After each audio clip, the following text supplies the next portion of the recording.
Welcome to Reread. We are on book 3 of the trilogy by Troy Denning, Darkness trilogy. It's called Swarm War.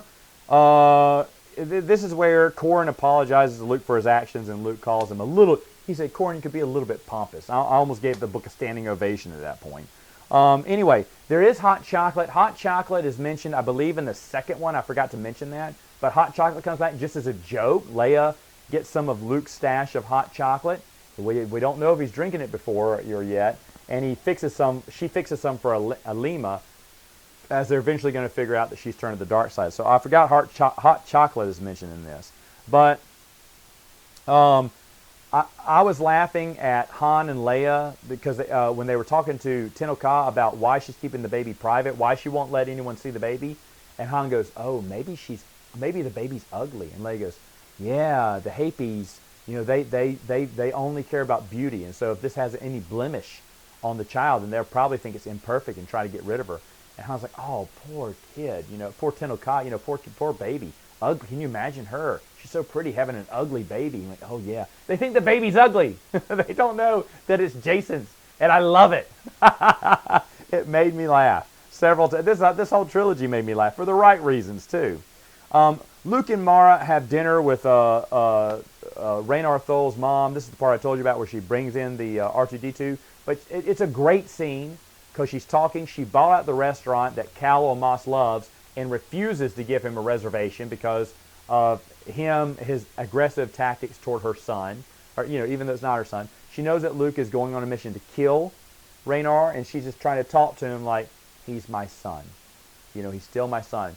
And then she gives him the original R2 unit. Why? To bribe Luke. Luke says, are you trying to bribe me? Because this won't work. She went, no. She's like, I do feel that every son needs to know their mother. And and she's not evil at this point. At this point, we know she's stuck up, she's snotty, but down when it comes to the heart of it, she's actually a good person. And it doesn't say that Luke was touched by that. Luke was definitely touched by having the present, but that wasn't changing his mind at the time. But it was a great portrayal of her. She's such an interesting character to me now. I don't know if she could hold her own on a B story or whatnot, but that one scene was so good because when she's talking about withholding, not canceling Cal Omas's reservation and not letting him reschedule, Mara goes, "That's a little petty, don't you think?" She went, maybe. That's how rich people get the revenge. I absolutely love that. Now, Han and Leia, the old squibs from Troy Denning's Tatooine's Ghost are back. They're fun, but at this point they're so old now. And they're still trying to cheat Han and Leia out. In fact, they try to kill them, have them killed a while. So the squibs are back in, not causing as much trouble as they used to because they're older now, but they're kind of in charge of this little power ring, and they do a bunch of underhanded, crooked stuff like squibs do. But I thought it was funny that now they're all old now. All the squibs are old, but still as shifty as always. Han has another great, I'm talking about laughing moments here. Han has another thing where Jag is saying, hey, if you do not leave Chiss Space, I'm going to have to shoot you down. I like you guys. I do. I don't want to shut you down. Don't make me shut you down.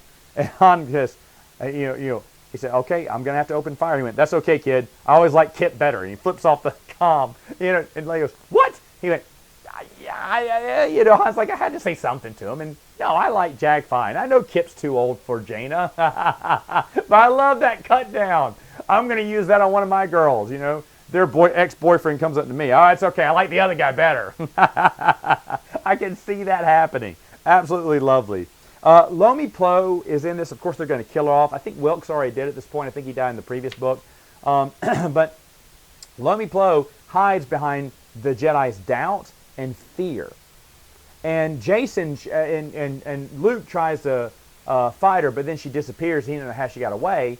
It's because it's a fear of losing Mara that Luke is scared of, and Jason makes that fear rise up in Luke just to show him what Lomi Plo is doing to him, and showing him that he can't fight Lomi Plo because he has fear.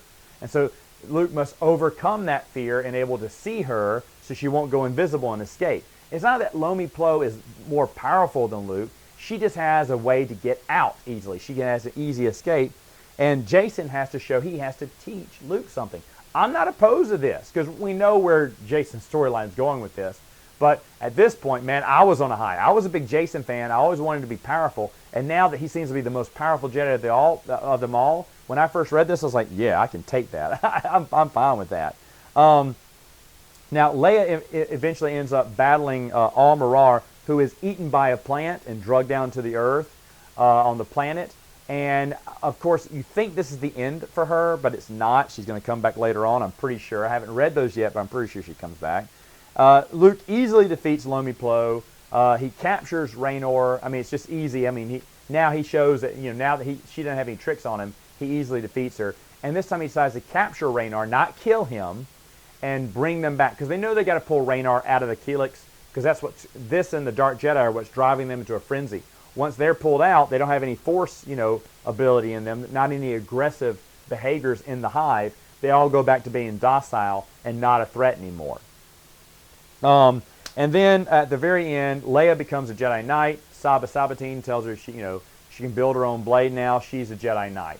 And so Leia has accomplished something. Even though, has she grown that much as a Jedi? No, she's done a few things. And Sabatine has been, there's a lot of good moments where she's trying to test Leia. She makes Leia do some very boring work that she was bossing Corran Horn around. But Corran, if this is a matter of Jedi, which it is, Corran is a master and you are not. You may not address it. And Corran's like, no, it's okay. She's Leia, I know. And Saba's like, nuh-uh, don't let her get away with that.